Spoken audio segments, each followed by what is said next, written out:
Welcome to Horror Stories. I'm Ankur Pundit, and on this channel, I bring you true paranormal encounters and experiences shared by people just like you. The story I'm about to tell is based on real events, experienced by ordinary individuals who faced unimaginable challenges. They've come forward with their stories to help others avoid the same dangers.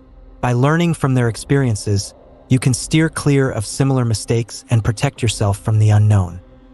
I've been eagerly waiting to share this particular incident with you. You see, black magic, shapeshifters, and various other occurrences are often discussed here. But what about the lives of those who struggle, those who work through the night and return home in the day? Have you ever wondered what they go through? The night, as they say, is when entities are most active, when paranormal activities and supernatural forces reach their peak. And who are the ones who encounter these horrors the most? Cab drivers, truck drivers, and those who travel at night. They say night travel is exciting. It's easy to lose track of time as you drive through the cool air. Many people prefer traveling at night.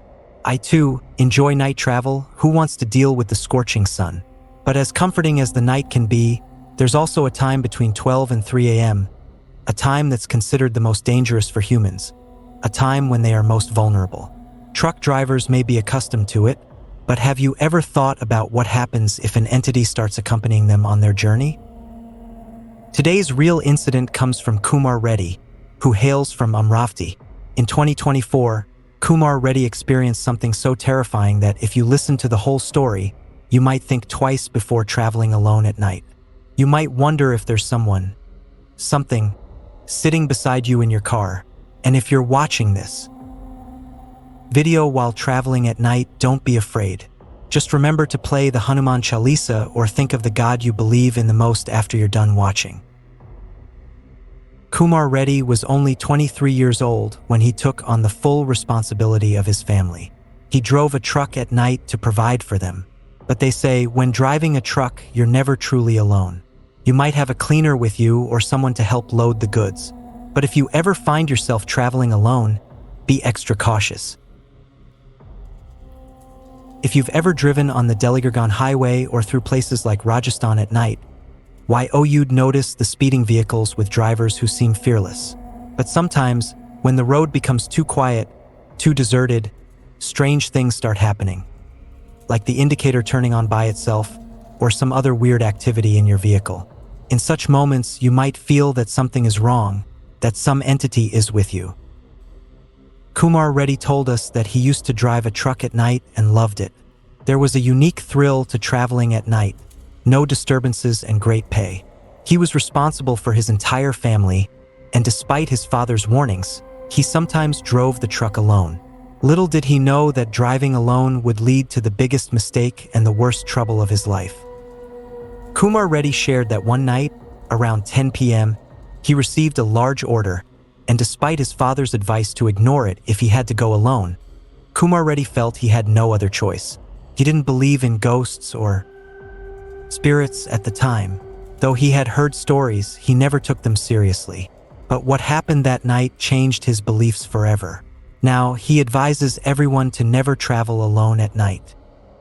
He left home around 10:30 p.m. after having dinner, with the truck already loaded. Everything seemed fine until he reached a dense forested area. Before entering the forest, he had stopped at a canteen around midnight for some tea. Everything was still normal at that point. Kumar Reddy checked the truck and noticed one of the tires was slightly underinflated. He thought it wasn't a big issue and decided not to change it or fill it up. There was a mechanic nearby, fixing several vehicles, but Kumar Reddy didn't feel the need to stop for repairs. But in my mind, I was thinking, wasting time on this small concern will only delay me further. I had to deliver the goods and return on time no matter what. So, I kept going, driving the truck slowly, and soon I found myself on a road that felt utterly desolate. You know how they say, when fate has something in store for you, there's no escaping it? It was the dead of night, and as I continued, around 1:30 or 2 a.m., something strange happened. The tire of my truck started deflating, slowly but steadily. As I was driving, I began to feel like the truck was getting heavier, as if the load had suddenly increased. I was just 5 kilometers away from the warehouse where I needed to unload, but before I could reach it, in the middle of that forested area, the tire went completely flat. At that moment, I regretted not stopping earlier to get it fixed. But in this line of work, we're used to such incidents. So I did what I had to do. I got out the spare tire, set aside the flat one, and started loosening the nuts. There were 10 nuts to loosen. One by one, I began to unscrew them, first, second, third, until I got to the 9th one. But when I tried to unscrew the 10th nut, it wouldn't budge. I tried everything. Standing on the wrench, bouncing on it, putting all my weight into it, but nothing worked. By this time, it was 2:30 a.m. I was alone, in the middle of nowhere, with nothing but the eerie silence of the night. Frustrated, I threw off my shirt, tossed it into the truck, and looked around. There was no one in sight, just the dead silence of the night, occasionally broken by the distant creaks and rustles. I was wearing just my vest, jeans, and sport shoes. I kept jumping on that wrench, but the more I jumped, the more I bounced off without any success. Suddenly, the wrench broke, and that's when I realized I was truly stuck, alone, in the middle of a forest with no one in sight. Exactly at 3:30 a.m., I saw a truck approaching from the distance. Relief washed over me as I thought, finally, some help. The truck stopped, and an old man stepped out. He asked, "What are you doing here? Is your truck okay?" I told him I had been stuck there for over an hour, unable to unscrew the 10th nut. He handed me his wrench, and what happened next? Well, it might just send a chill down your spine. I placed the wrench on the 10th nut, pressed down with my foot, and it came off like butter. The old man looked at me and said, "Are you crazy? You didn't know how to unscrew it?" It came off in a minute. I was baffled, completely unsure of what had just happened. I quickly changed the tire, delivered the goods, and went home. That night, I slept, but the next evening, around 8 or 10 p.m., something strange happened. I fell seriously ill, like an intense fever had taken over my mind, the kind of fever you hear about from the elders. For the next 2 or 3 days, no medicine seemed to work. As soon as night fell, my fever would spike, my body burning up. This went on for 10 days, 15 days, 20 days. A whole month passed. Despite countless visits to doctors, hospitals, and undergoing all sorts of tests, nothing was found. I was perfectly fine during the day, but every night, like clockwork, my fever would return with a vengeance. After a month of this, I finally realized I needed to tell my father what had happened that night. It was an afternoon when neither Kumar Reddy's mother nor his father was home. They had gone out for some work. Kumar Reddy was sleeping at home, and his mother had asked the neighbor, an aunt, to keep an eye on him. The Kumar Reddy woke up. She was to give him something to eat. Kumar Reddy was thinking about how he would tell his father about the horrific incident he had experienced that night. He felt that something was terribly wrong, and he was trying to connect the dots, searching for the reason behind his deteriorating condition. When you're unwell and can't seem to get better, you search for that one link, that one event that might have caused it. Kumar Reddy's mind was consumed with this thought. Suddenly, he woke up, and what he saw, well, I hope no one ever has to face that. Kumar Reddy opened his eyes and saw a female figure sitting on his chest, staring at him. He tried to move his arms and legs, but it felt as if they were completely paralyzed. It was a terrifying situation where you're desperate to escape, but you're trapped.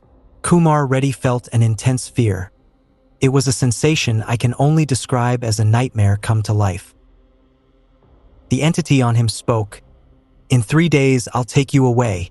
I had already claimed you that night, but now you remember. In 3 days, I'll separate you from this world. Do whatever you need to do in these 3 days. Show yourself to anyone you want, but you won't be able to stay here. Spend as much time as you can with your parents, because soon, you won't be able to see them again." Kumar Reddy could barely react. The neighbor aunt called out to him, asking if he was awake and if he wanted something to eat.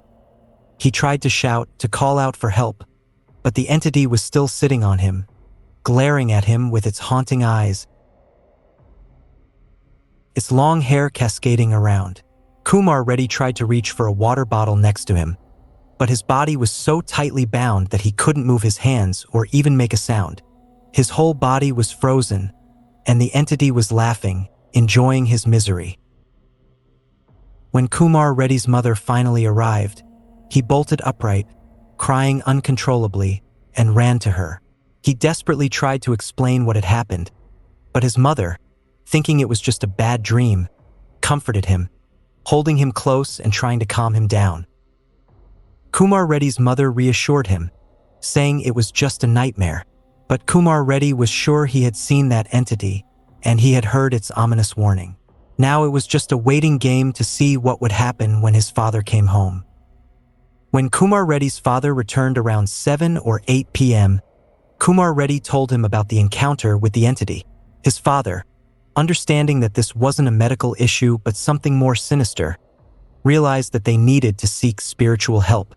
The entity had given Kumar Reddy a deadline, 3 days to live. His father decided to take immediate action. That night, they drove to a famous shrine located not far from their home. Kumar Reddy was taken there, and they arrived by morning. Kumar Reddy was made to walk around the shrine, anointing himself with sacred oil, and perform several rounds of circumambulation. The shrine was so renowned that the locals believed that any evil spirit would be expelled if you walked around it enough times. Kumar Reddy was told to make 6 or 7 rounds. After a few rounds, he became unconscious. When he woke up, a relative told him that after the 5th or 6th round, he had collapsed. Some clerics had come to examine him and found that he was convulsing, his head banging against the ground, and an evil spirit, a female, was screaming, "I've been caught. I'll take him away in 2 days. Save him if you can. I won't leave him." The clerics, seeing the situation, made a tremendous uproar. They screamed and beat the walls as if a whole crowd was there. Their loud chants and prayers filled the air as they desperately tried to expel the entity. The clerics' fierce actions were meant to drive away the malevolent spirit, preventing it from taking Kumar Reddy away. And thus, the night was filled with chaos, hope, and a battle between the physical and the supernatural, as Kumar Reddy's fate hung in the balance. Let me share a chilling tale that still sends shivers down my spine. There was this young man, just 23 years old, sitting comfortably in his own body, oblivious to the horrors around him. His tragic story began with a car accident. His husband survived, but she tragically passed away on the spot. She was now wandering as a spirit, and she saw him, sitting relaxed in his vest, oblivious to her presence. Her spirit had claimed him, but now she was determined to take him with her. She liked him, admired his hardworking nature and noble thoughts, but she believed his time had come. The Maulana tried to reason with her, telling her that she wouldn't be able to leave with him from the shrine. But entities that die untimely don't let go so easily. She inflicted severe damage on Kumar Reddy. Scratches, torn hair, marks on his face and neck. After a couple of hours, Kumar Reddy regained consciousness, only to see the scratches on his body. Though he was still in a bad state, he wasn't in such a condition that required immediate hospitalization. However, nails were hammered around him, a talisman was given, and he was told to visit the shrine during several new moons. Kumar Reddy was warned never to travel alone, especially at night. Kumar Reddy shared his experience as a warning to others. He now resides in Dubai in 2024, far removed from that harrowing night in 2024. His message is clear: never venture out alone at night, and if you sense something ominous, seek divine protection. The night is a realm where different rules apply, and one should never be too complacent, thinking they are alone. In summary, if you ever feel something sinister lurking around, rely on your faith, because only it can save you. Nighttime brings dangers from another world, and one should always be cautious. Here's a shorter, more exciting version of the key learnings. 1. Heed the warnings. Ignoring advice can lead to terrifying consequences. 2. Avoid night travel alone. Nighttime brings unseen dangers. Never venture out alone. 3. Trust your gut. If something feels off, it probably is. Act on it. 4. Seek spiritual protection. In the face of the unknown, faith can be your strongest shield. 5. Be open-minded. Disbelief can turn into reality. Be prepared for anything. 6. Prepare for the unexpected. Always be ready for challenges when you're alone in eerie places. Finally, before leaving, I request you all to please support my channel, subscribe Horror Stories, and turn on the bell notification so you get the latest video updates first. Stay tuned to the channel until the next video. Thank you all.